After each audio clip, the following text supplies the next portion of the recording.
శాంతి. బాబా ఈరోజటి మురళిలో మీరు జ్ఞానాన్ని కేవలం నోట్ చేసుకోవడం కాదు, ధారణ చేయాలి అన్నారు. అంటే పుస్తకంలో నోట్ చేసుకుంటే సరిపోతుంది, నేను చాలా బాగా ఏకాగ్రంగా మురళి అంతా రాసుకుంటున్నాను అంటే బాబాను ధారణలో చూపించాలి, కర్మల్లో చూపించాలి అన్నారు. ఎందుకంటే ఈ జ్ఞానము భవిష్యత్తు అనేక జన్మల కోసం తోడొచ్చి సంపాదనను తయారు చేస్తుంది. ఇప్పుడు వినాశీ సంపద వెనకాల సమయాన్ని వృధా చేసుకోవద్దు, దైవీ గుణాలని ధారణ చేయాలి.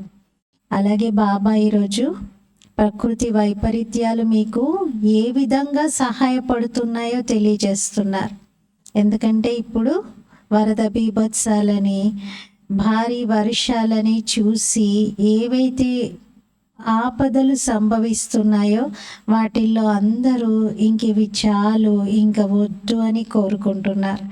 కానీ ఇవి ఇండైరెక్ట్గా దేనికి తోడ్పడుతున్నాయో బాబా వినిపించారు. ఇది 7th సెప్టెంబర్ మురళి. मीठे बच्चे, ज्ञान का तीसरा नेत्र सदा खुला रहे तो खुशी में रोमांच खड़े हो जाएंगे. खुशी का पारा सदा చెడా रहेगा. మధురమైన పిల్లలు, జ్ఞానం అనే 3వ నేత్రం సదా తెరుచుకొని ఉండాలి. అప్పుడు సంతోషంలో రోమాలు నిక్క పొడుచుకుంటాయి. సంతోషపు పాదరసం సదా ఎక్కి ఉంటుంది. మధురమైన పిల్లలు, జ్ఞానం అనే 3వ నేత్రం సదా తెరుచుకొని ఉండాలి. ఈ కళ్ళు మూసుకున్నా నష్టం లేదు, కానీ జ్ఞానం అనే 3వ నేత్రం ఎప్పుడూ మూసుకోకూడదు, అది సదా తెరిచి ఉండాలి. అప్పుడు రోమాలు నిక్కపొడుచుకుంటాయి సంతోషంతో. జ్ఞానపరంగా సృష్టిని చూసే అలవాటు చేసుకుంటే, ప్రతి వ్యక్తి పాత్రను చూస్తూ ఉంటే సంతోషమే సంతోషం కలుగుతుంది.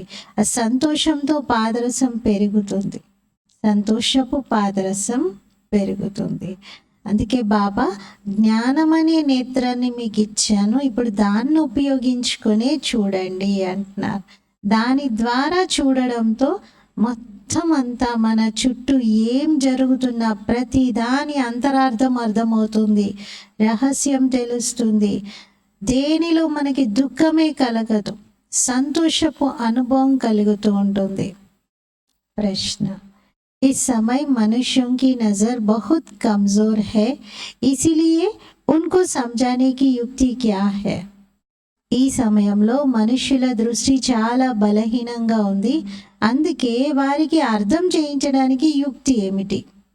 जवाब, बाबा कहते उनके लिए तुम ऐसे ऐसे बड़े चित्र बनाओ जो वह दूर से ही देखकर समझ जाए. బాబా అంటున్నారు, పిల్లలు మీరు వాళ్ళ కోసం పెద్ద పెద్ద చిత్రాలను ఎలా తయారు చేయాలంటే దూరంగా ఉండేవారు అర్థం చేసుకోగలగాలి.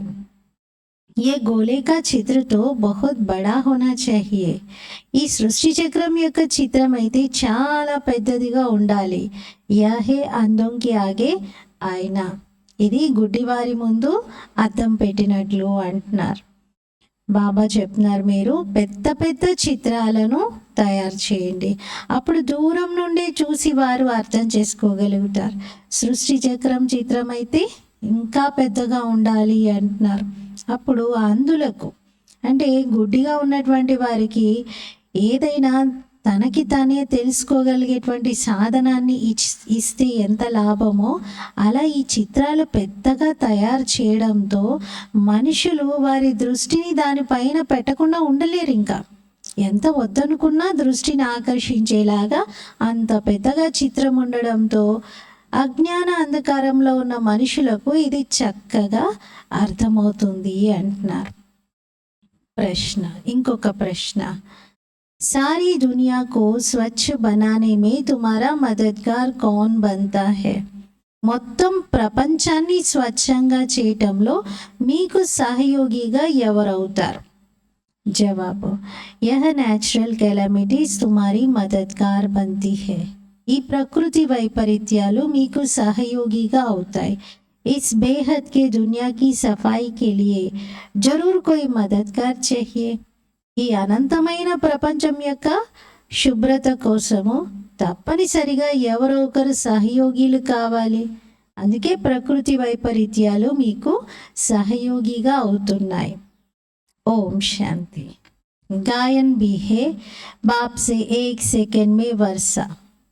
గాయనము తండ్రి నుండి 1 సెకండ్లో వారసత్వము అనగా జీవన ముక్తి అని చేశారు. మిగతావన్నీ అయితే జీవన బంధనమే. అంటే భగవంతుడి నుండి లభించే వారసత్వం మాత్రమే జీవన ముక్తిని గుర్తు చేయిస్తుంది. మిగతావన్నీ మనుషుల ద్వారా లభించేవి, ఇంకా దేని ద్వారా పొందుతున్నవైనా జీవన బంధనాలే అవి. ఇక్కడ త్రిమూర్తి మరియు సృష్టి చక్రం ఈ చిత్రాలు ముఖ్యమైనవి. ఇవి చాలా పెద్ద సైజులో ఉండాలి. అందుల కొరకైతే చాలా పెద్ద అద్దం కావాలి. దాంతో వారు చాలా బాగా చూడగలుగుతారు. ఎందుకంటే ఇప్పుడు అందరి దృష్టి బలహీనంగా ఉంది, బుద్ధి తక్కువగా ఉంది. దృష్టి మందగించింది, బలహీనంగా అయిందనుకోండి, చాలా లావు పెద్ద పెద్ద అద్దాలు పెట్టుకోవాల్సి వస్తుంది చూడటానికి. ఎంతెంత సైట్ పెరుగుతూ ఉంటే అంతంత గ్లాసెస్ యొక్క డెన్సిటీ కూడా పెరుగుతూ ఉంటుంది, వాటిలో ఇంటెన్సిటీ కూడా బాగా ఇంక్రీజ్ అవుతూ ఉంటుంది. అలా బాబా అన్నారు, మీరు కూడా చిత్రాల యొక్క సైజ్ని పెంచండి, పెద్దవి తయారు చేయండి. అప్పుడు దూరం నుండి కూడా అసలు దృష్టిని ఇంకా మరల్చుకోలేకుండా ఎవరైనా చూడగలుగుతారు. ఆకర్షిస్తాయి అలా చిత్రాలు. ఇప్పుడు ఎందుకంటే అందరిది బుద్ధి తక్కువగా ఉంది. బుద్ధి అని 3వ నేత్రాన్ని అంటారు. మీ బుద్ధిలో ఇప్పుడు సంతోషం ఉంది. ఎవరికైతే సంతోషంలో రోమాలు నిక్కబొడుచుకోవో వారు శివబాబాని జ్ఞాపకమే చేయట్లేదు అని అంటారు. ఎందుకంటే జ్ఞానం యొక్క 3వ నేత్రం వాళ్ళది కొద్దిగానే తెరుచుకుంటుంది, మసకగా కనబడుతూ ఉంటుంది. ఎవరికైనా క్లుప్తంగా అర్థం చేయించాలి అని బాబా అర్థం చేయిస్తూ ఉంటారు. పెద్ద పెద్ద మేళాలు మొదలైనవి జరుగుతూ ఉంటాయి. సేవ చేయడానికి వాస్తవంగా 1 చిత్రమైనా చాలు అంటున్నారు. సృష్టి చక్రం చిత్రం ఉన్నా ఏం పర్వాలేదు. బాబా డ్రామా మరియు కల్పవృక్షం మరియు 84 జన్మల చక్రం యొక్క రహస్యం ఇవన్నింటినీ మీరు అర్థం చేయించవచ్చు అంటున్నారు. బ్రహ్మ ద్వారా తండ్రి ఇచ్చే వారసత్వం లభిస్తుంది అని చెప్పాలి. ఇది కూడా చాలా స్పష్టంగా ఉంది. 1 చిత్రం ఉన్నా మొత్తం జ్ఞానం చెప్పవచ్చు అంటున్నారు. ఈ చిత్రంలో మొత్తం అంతా వచ్చేస్తుంది. అన్ని చిత్రాలేమీ అవసరం లేదు. ఈ 2 చిత్రాలే చాలా పెద్ద పెద్ద అక్షరాలతో ఉండాలి. అందులో మ్యాటర్ కూడా ఉండాలి. రాబోయే వినాశనానికి ముందు జీవన్ముక్తి అనేది భగవంతుడు అంటే గాడ్ ఫాదర్ ద్వారా లభిస్తుంది. గాడ్ ఫాదర్ ఇచ్చేటువంటి బర్త్ రైట్ ఇది అని చెప్పాలి. వినాశనం కూడా తప్పకుండా జరగవలసింది. డ్రామా ప్లాన్ అనుసారంగా తమకు తామే మొత్తం అంతా అర్థం చేసుకుంటారు. మీరు అర్థం చేయించవలసిన అవసరం కూడా ఉండదు. అంటే మ్యాటర్ ఎక్స్ప్లెనేషన్తో సహా చిత్రం ఉన్నప్పుడు పైన చూస్తారు, క్రింద చదువుకుంటారు కూడా, అర్థమవుతుంది కొంత అంటున్నారు బాబా. ఇది పూర్తిగా పక్కాగా గుర్తుండాలి. అయితే అనంతమైన తండ్రి నుండి అనంతమైన వారసత్వం లభిస్తుంది అనే విషయం మాత్రం మీరు అర్థం చేయించవలసి ఉంటుంది. ఎందుకంటే అన్ని విషయాలు చూడగానే అర్థమవుతాయి అనుకోవడం కూడా పొరపాటే. కొన్నిసార్లు మనం అర్థమవుతుంది వాళ్ళకి అని అనుకుంటాం, కానీ వాళ్ళకి ఇంకొక రకంగా అర్థమవుతుంది. అందుకే చెప్పాల్సి వస్తుంది. ఇది పూర్తిగా పక్కాగా పిల్లలకు గుర్తుండాలి. కానీ మాయ మీ చేత మరిపింపజేస్తుంది. సమయం గడిచిపోతూ ఉంటుంది. ఎంతో గడిచిపోయింది. ఈ గాయనం ఉంది కదా, బహుత్ గయి తోడి రహి తోడికివి తోడి బచ్చి అంటారు. అంటే ఇప్పుడు చాలా కొద్ది సమయమే మిగిలి ఉంది. స్థాపన అయితే జరుగుతూనే ఉంది. వినాశనానికి ఇంకా కొద్ది సమయమే ఉంది. ఆ కొద్దిలో కూడా కొద్దిగా మాత్రమే మిగులుతూ ఉంటుంది. ఆ తర్వాత ఏం జరుగుతుంది అని ఆలోచిస్తూ ఉంటారు. ఇప్పుడు మేల్కోరు. ఎంత చెప్పినా కూడా ఇప్పటికి ఇంకా అజ్ఞాన నిద్రలోనే ఉంటారు. చివరిలో మేల్కొంటూ ఉంటారు. కళ్ళు పెద్దగా అవుతూ ఉంటాయి. కళ్ళు అంటే ఈ నేత్రాలు కాదు, బుద్ధి నేత్రం. చిన్న చిన్న చిత్రాలతో అంతట ఆనందం ఏమీ కలగదు. చిన్న చిత్రాలు పెడితే పెద్దగా ఎవరికి దృష్టి వెళ్ళదు కూడా. పెద్ద పెద్దవి తయారవుతే బాగుంటాయి అంటున్నారు. సైన్స్ కూడా ఎంతో సహాయం చేస్తుంది. వినాశనంలో తత్వాలు కూడా సహాయం చేస్తాయి. ఒక పైసా ఖర్చు లేకుండా మీకు అవి ఎంత సహాయం చేస్తాయి అంటున్నారు. ప్రకృతి వైపరీత్యాలు ఒక పైసా కూడా మనం ఖర్చు చేయకుండానే మనకి సహాయం చేస్తాయి. మీకోసం అవి పూర్తిగా శుభ్రం చేసేస్తాయి. ఇది పూర్తిగా చీచీ ప్రపంచం. అజ్మీర్లో స్వర్గం యొక్క ఒక మోడల్ని తయారు చేసి ఉంచారు. ఇక్కడ దిల్వాడా మందిరంలో స్థాపన యొక్క జ్ఞాపకార్థం ఉంది. అజ్మీర్లోనేమో స్వర్గం యొక్క జ్ఞాపకార్థం, దిల్వాడా మందిరం ఏమో సంగం యుగం యొక్క జ్ఞాపకార్థం ఉంది. కానీ ఏమైనా అర్థం చేసుకోగలుగుతారా? ఇప్పుడు మీరు వివేకవంతులుగా అవుతున్నారు. వినాశనం అయిపోతుందని మాకు తెలియదు, అది అర్థం కావడం లేదు అని మనుషులు అంటారు. పులి వచ్చింది అని ఒక కథ ఉంది కదా. పులి వచ్చింది అని అనేవాడు. ఇక వారు నమ్మేవారే కాదు. ఒకరోజు అది నిజంగా వచ్చి ఆవులను తినేసింది. ఆ రోజు ఎంత మొర పెట్టుకున్నా కూడా ఎవ్వరూ రాలేదు. ఎందుకంటే ముందు వచ్చింది అనగానే రావడంతో ఎక్కడ కనిపించలేదు. అలా రెండోసారి కూడా వచ్చారు. నిజంగా వచ్చింది అంటే వచ్చేసారు కర్రలు పట్టుకొని దాన్ని తరిమేయడానికి, కానీ కనిపించలేదు. మూడోసారి నిజంగా వచ్చి ఆవులను తినేస్తున్నా కూడా ఎవ్వరూ రాలేదు. ఎంతో నష్టపోయారు కదా. మీరు కూడా అంటూ ఉంటారు, ఈ పాత ప్రపంచం ఇంకా సమాప్తం అయిపోతుంది, ఇంకా ఇది పోయినట్లే అని అంటారు. ఎంతో గడిచిపోయింది, కొద్దిగానే మిగిలి ఉంది అని చెప్తారు. అయినా ఎవరు నమ్మట్లేదు. ఈ జ్ఞానం అంతా పిల్లలైన మీ బుద్ధిలో ఉండాలి. ఆత్మని ధారణ చేస్తుంది. తండ్రి ఆత్మలో కూడా జ్ఞానం ఉంది. వారు ఎప్పుడైతే శరీరాన్ని ధారణ చేస్తారో అప్పుడు జ్ఞానాన్ని ఇస్తారు. తప్పకుండా వారిలో జ్ఞానం ఉంది అనేటువంటి విషయం మీకు అర్థమైంది. అందుకే వారిని నాలెడ్జ్ఫుల్ గాడ్ ఫాదర్ అని అంటారు. వారికి మొత్తం సృష్టి యొక్క ఆది మధ్యాంతాల గురించి తెలుసు. స్వయం గురించి అయితే తెలుసు కదా. అంతేకాక సృష్టి చక్రం ఎలా తిరుగుతుంది అనేటువంటి జ్ఞానము ఉంది. అందుకే ఇంగ్లీష్లో నాలెడ్జ్ఫుల్ అన్న పదం చాలా బాగుంటుంది. వారు మనుష్య సృష్టి రూపీ వృక్షానికి బీజ రూపుడు కావున వారికి మొత్తం జ్ఞానం ఉంది. మీకు ఇది నంబర్ వారి పురుషార్థం అనుసారంగా తెలుసు.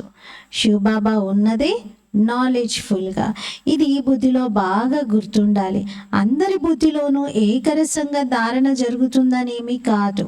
అందరూ ఒకే విధంగా ధారణ చేయలేరు కదా. పాయింట్లు రాస్తూ ఉంటారు కానీ ధారణ ఏమీ లేదు. నామమాత్రంగా రాస్తారు కానీ ఎవ్వరికి చెప్పలేరు. కేవలం కాగితానికే చెప్తూ ఉంటారు. రాస్తూ ఆ పుస్తకంలో కాపీలలో నింపుతూ కలర్ పెన్స్తో అన్నిటితో మంచిగా రాస్తారు కానీ ధారణ ఏమీ లేదు. ఆ కాగితం ఏం చేస్తుంది? కాగితానికి జ్ఞానం చెప్తూ ఉంటే కాగితం ద్వారానైతే ఎవరు అర్థం చేసుకోరు. ఈ చిత్రాల ద్వారా చాలా బాగా అర్థం చేసుకుంటారు. ఇది చాలా గొప్ప జ్ఞానం. కావున అక్షరాలు కూడా చాలా పెద్ద పెద్దగా ఉండాలి. పెద్ద పెద్ద చిత్రాలను చూసి మనుషులు ఇందులో తప్పకుండా ఏదో సారం ఉంది అని భావిస్తారు. స్థాపన మరియు వినాశనం అని కూడా రాయబడి ఉంది.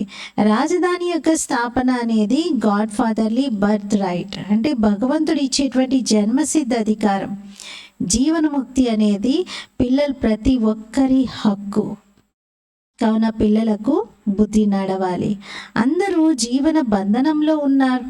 వీరిని జీవన బంధనం నుండి జీవనముక్తిలోకి ఎలా తీసుకురావాలి అని ఆలోచించాలి. మొదట శాంతిధామానికి వెళ్తారు, ఆ తర్వాత సుఖధామానికి వస్తారు. సుఖధామాన్ని జీవనముక్తి అని అంటారు. ఈ చిత్రాలు విశేషంగా పెద్ద పెద్దవి తయారు చేయాలి. ఇవి ముఖ్యమైన చిత్రాలు కదా.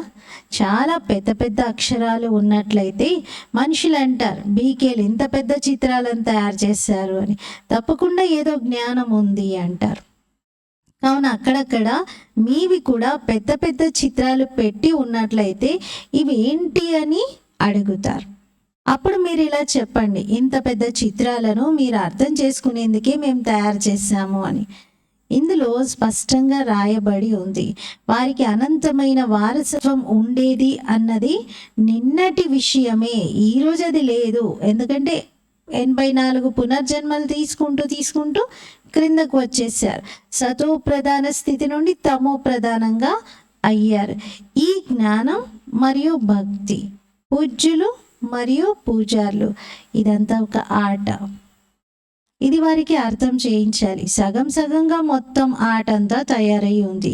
కావున ఇలాంటి పెద్ద పెద్ద చిత్రాలను తయారు చేసే ధైర్యం కావాలి. సేవ యొక్క అభిరుచి కూడా ఉండాలి.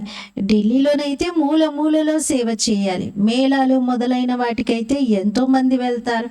అక్కడ మీకు ఈ చిత్రాలే బాగా ఉపయోగపడతాయి. త్రిమూర్తి, సృష్టి చక్రం ఇవి ముఖ్యమైన చిత్రాలు. ఇది చాలా మంచి చిత్రం. అందులో ముందు అద్దం వంటిది అంటున్నారు. అందులను చదివించడం జరుగుతుంది. చదివేదైతే ఆత్మే కదా, కానీ ఆత్మకు ఇంద్రియాలు చిన్నగా ఉన్నప్పుడు వారికి చదివించేందుకు చిత్రాలు మొదలైనటువంటి వాటిని చూపించడం జరుగుతుంది. ఇప్పుడు బాల్యంలో పిల్లలకు ఏది నేర్పించాలన్నా చిత్రాల ఆధారంగానే నేర్పిస్తూ ఉంటారు. కాస్త ఎదిగాక ప్రపంచ పటాన్ని చూపిస్తారు. ఆ తర్వాత ఆ పటమంతా బుద్ధిలో ఉండిపోతుంది. ఇంకా ఇప్పుడు మీ బుద్ధిలో మొత్తం డ్రామా చక్రం అంతా ఉంది. ఇన్ని ధర్మాలు ఉన్నాయి, అవి ఎలా నెంబర్ వారీగా వస్తాయి, మళ్ళీ ఎలా వెళ్తాయి, ఇదంతా బుద్ధిలో ఉంది. అక్కడైతే కేవలం ఒక్క ఆది సనాతన దేవీ దేవతా ధర్మమే ఉంటుంది. దానిని స్వర్గం, హెవెన్ అని అంటారు. బాబాతో యోగాన్ని జోడించటం ద్వారా ఆత్మ పతితం నుండి పావనంగా అయిపోతుంది. భారత్ యొక్క ప్రాచీన యోగము ప్రసిద్ధమైనది. యోగం అనగా స్మృతి. బాబా అంటారు, తండ్రినైన నన్ను స్మృతి చేయండి. ఇలా చెప్పవలసి ఉంటుంది. లౌకిక తండ్రికి నన్ను స్మృతి చేయండి అని చెప్పవలసిన అవసరం ఏమీ ఉండదు. పిల్లలు తమంతట తామే అమ్మ నాన్న అని అంటూ ఉంటారు. వారు లౌకిక మాతాపితలు, వీరేమో పారలౌకికమైన వారు.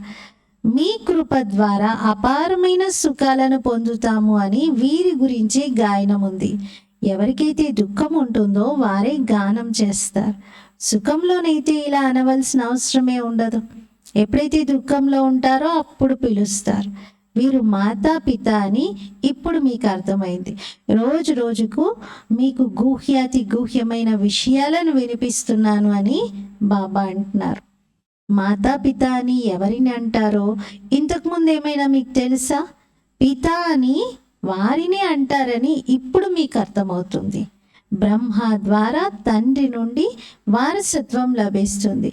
తల్లి కూడా కావాలి కదా, ఎందుకంటే పిల్లలను దత్తత తీసుకోవాలి. ఈ విషయము ఎవరి ధ్యాసలోకి రాదు. బాబా గడియ గడియ చెప్తారు, మధురాతి మధురమైన పిల్లలు తండ్రిని స్మృతి చేస్తూ ఉండండి. లక్ష్యం లభించిన తర్వాత ఇక ఎక్కడికైనా వెళ్ళండి, విదేశాలకైనా వెళ్ళండి, వారం రోజులు కోర్స్ చేస్తే చాలు. తండ్రి నుండి అయితే వారసత్వాన్ని తీసుకోవాల్సిందే. స్మృతి ద్వారానే ఆత్మ పావనంగా అవుతుంది, స్వర్గాధిపతులుగా అవుతారు. ఈ లక్ష్యమైతే బుద్ధిలో ఉంది కదా, కావునిక ఎక్కడికైనా వెళ్ళండి. ఎక్కడున్న బాబా స్మృతిలో ఉండండి, బాబాను ప్రత్యక్షం చేయండి. గీతకు సంబంధించిన మొత్తం జ్ఞానం అంతా ఈ బ్యాడ్జిలో ఉంది. ఏం చేయాలి అని మీరు స్పష్టంగా చెప్పవచ్చు. ఎవరిని అడగవలసిన అవసరం కూడా ఉండదు. తండ్రి నుండి వారసత్వాన్ని తీసుకోవాలంటే తప్పకుండా తండ్రిని స్మృతి చేయాలి. మీరు ఈ వారసత్వాన్ని తండ్రి నుండి అనేక సార్లు తీసుకున్నారు. డ్రామా చక్రం ఇలా రిపీట్ అవుతూ ఉంటుంది. అనేక సార్లు మీరు టీచర్ ద్వారా చదువుకొని ఏదో ఒక పదవిని ప్రాప్తి చేసుకుంటారు. చదువులో బుద్ధి యోగం టీచర్తో జోడింపబడి ఉంటుంది కదా. పరీక్ష చిన్నదైనా లేక పెద్దదైనా చదివేదైతే ఆత్మే కదా. ఇతని ఆత్మ కూడా చదువుతుంది. టీచర్ను మరియు మీ లక్ష్యము ఉద్దేశమును స్మృతి చేయాలి. సృష్టి చక్రాన్ని కూడా బుద్ధిలో ఉంచుకోవాలి. బాబాను మరియు వారసత్వాన్ని స్మృతి చేయాలి. దైవీ గుణాలను కూడా ధారణ చేయాలి. ఎంతెంత ధారణ చేస్తారో అంత ఉన్నత పదవిని పొందుతారు.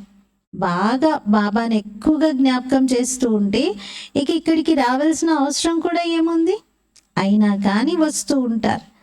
ఇంతటి ఉన్నతమైన తండ్రి ఎవరి నుండైతే ఇంతటి అనంతమైన వారసత్వం లభిస్తుందో వారిని మేము కలుసుకుంటాము అని బాబాకి లెటర్ రాస్తారు. జ్ఞాపకం చేస్తున్నారు కానీ వారిని మేము కలుసుకోవాలి అని చెప్పి వస్తారు. మంత్రాన్ని తీసుకొని అందరూ వస్తారు. మీకైతే చాలా భారీ మంత్రం లభిస్తుంది. జ్ఞానం మొత్తం మీ బుద్ధిలో బాగా ఉంది. వినాశీ సంపాదన వెనుక సమయాన్ని ఎక్కువగా వృధా చేసుకోకూడదు. ఇది బాబా పిల్లలకు పదే పదే అలర్ట్గా ఉండండి. సంపాదన వెనకాల మీరు మొత్తం సమయం అంతా వృధా చేసుకోకండి, భవిష్యత్తు సంపాదన కోసం ఆలోచించండి అంటూ చెప్తారు. అదంతా మట్టిలో కలిసిపోతుంది. ఇప్పుడు ఏదైతే సంపాదన చేసుకుంటున్నారో ఈ భౌతిక ప్రపంచంలో ఉన్నటువంటి సంపదల్ని పెంచుకోవడానికి అదంతా మట్టిలో కలిసిపోతుంది. తండ్రికి ఏమైనా కావాలా? ఏమీ అవసరం లేదు. ఏవైనా ఖర్చులు మొదలైనవి చేసినా అది మీకోసమే చేసుకుంటారు. ఇందులో పైసా కూడా ఖర్చు లేదు. యుద్ధం కొరకు బాంబులు లేక ట్యాంకులు మొదలైన వాటిని కొనేదేమీ లేదు కదా. ఇక్కడ అదేమీ లేదు. అక్కడైతే యుద్ధ సామాగ్రి కోసం చాలా ఖర్చు చేయాల్సి ఉంటుంది. ఎన్నో కోట్లు పెట్టేసి ఒక్కొక్క ట్యాంకర్ని తెప్పిస్తారు. చాలా రకాల ఖర్చులు ఉంటాయి. కానీ ఇక్కడ అదేమీ లేదు. మీరు యుద్ధం చేస్తూ కూడా మొత్తం ప్రపంచం అంతటి నుండి గుప్తంగా ఉన్నారు. మీ యుద్ధం ఎలాంటిదో చూడండి. దీనిని యోగ బలం అని అంటారు. ఇదంతా గుప్తమైన విషయం. దీనిలో ఎవరిని హతమార్చే విషయం లేనే లేదు. ఎవరినో చంపే విషయాలు కావేవి. మీరు కేవలం తండ్రిని స్మృతి చేయాలి. వీరందరి మృత్యువు డ్రామాలో రచింపబడి ఉంది. ప్రతి 5,000 సంవత్సరాల తర్వాత మీరు యోగ బలాన్ని జమ చేసుకునేందుకు ఈ చదువుకుంటారు. చదువు పూర్తయ్యాక కొత్త ప్రపంచంలో ప్రారబ్ధము పొందుతారు. పాత ప్రపంచం యొక్క వినాశనం కొరకైతే ఈ ప్రకృతి వైపరీత్యాలన్నీ ఉన్నాయి. ఇవన్నీ చాలా హెల్ప్ చేస్తూ ఉన్నాయి. తమ కులం యొక్క వినాశనాన్ని ఎలా చేసుకుంటారో అన్న గాయనం కూడా ఉంది కదా. యాదవులు వారి కులాన్ని వారే వినాశనం చేసుకున్నారు అని అంటారు. ఇది ఎంత పెద్ద కులము! అందులో మొత్తం యూరప్ అంతా వచ్చేస్తుంది. ఈ భారత్ అయితే వేరుగా ఒక మూలలో ఉంది. మిగిలినవన్నీ అంతమైపోనున్నాయి. యోగ బలంతో మీరు మొత్తం విశ్వం పైన విజయాన్ని పొందుతున్నారు. ఈ లక్ష్మీనారాయణల పవిత్రంగా కూడా ఉండాలి. మరి అక్కడ అశుద్ధమైన దృష్టే ఉండదు. మున్ముందు మీకు ఎన్నో సాక్షాత్కారాలు జరుగుతాయి. తమ దేశానికి సమీపంగా వస్తున్న కొలది వృక్షాలు కనిపిస్తూ ఉంటాయి కదా. ఊరు పొలమేరలు దాటగానే ఇంకంతే. పొలమేరలు వచ్చాయంటే చాలు, ఇదంతా కూడా మా ఊరే, ఇక్కడ నుండి మొదలవుతుంది, ఇక్కడ ఇవి ఉంటాయి, అక్కడ ఇవి ఉంటాయి అంటూ పక్క వాళ్ళకు కూడా పరిచయం చేస్తూ ఉంటారు. మరి ఇప్పుడు ఇంకా మేము మా ఇంటికి సమీపంగా వచ్చేసాము అన్న సంతోషం కలుగుతుంది. మీరు కూడా ఇంటికి వెళ్తున్నారు. ఆ తర్వాత మీ సుఖధామంలోకి వస్తారు. ఇంకా కొద్ది సమయమే ఉంది. స్వర్గం నుండి వీడుకోలు తీసుకొని ఎంత కాలమైంది. ఎంత పెద్ద జర్నీలో స్వర్గాన్ని వదిలిపెట్టి వచ్చి కూడా చాలా కాలం అయిపోయింది. ఇప్పుడు మళ్ళీ స్వర్గం సమీపంగా వస్తుంది. మీ బుద్ధి పైకి వెళ్ళిపోతుంది. అది నిరాకారి లోకం. దానిని బ్రహ్మాండం అని కూడా అంటారు. మనం అక్కడి నివాసులం. ఇక్కడ 84 జన్మల పాత్రను అభినయించాం. ఇప్పుడు ఇక మనం వెళ్తాం. పిల్లలైన మీరు ఆల్ రౌండర్లు. ప్రారంభం నుండి మొదలుకొని పూర్తి 84 జన్మలు తీసుకుంటారు. ఆలస్యంగా వచ్చే వారిని ఆల్ రౌండర్ అని మాత్రం అనరు. మ్యాక్సిమం మరియు మినిమం ఎన్ని జన్మలు తీసుకుంటారు అనేది బాబా అర్థం చేయించారు. ఒక జన్మ తీసుకునేవారు కూడా ఉంటారు. చివర్లో అందరూ తిరిగి వెళ్ళిపోతారు. నాటకం పూర్తవుతూ ఉంటే ఆట అంతమైపోతుంది. ఇప్పుడు బాబా అర్థం చేయిస్తున్నారు, నన్ను స్మృతి చేయండి. తద్వారా అంతిమ మతిని బట్టి గతి ఏర్పడుతుంది. బాబా వద్దకు పరంధామంలోకి వెళ్ళిపోతారు. దానిని ముక్తిధామం, శాంతిధామం అని అంటారు. ఆ తర్వాత సుఖధామం, ఇది దుఃఖధామం. పైనుండి ప్రతి ఒక్కరూ సతో ప్రధానంగా వస్తారు, ఏ ఆత్మైనా సరే.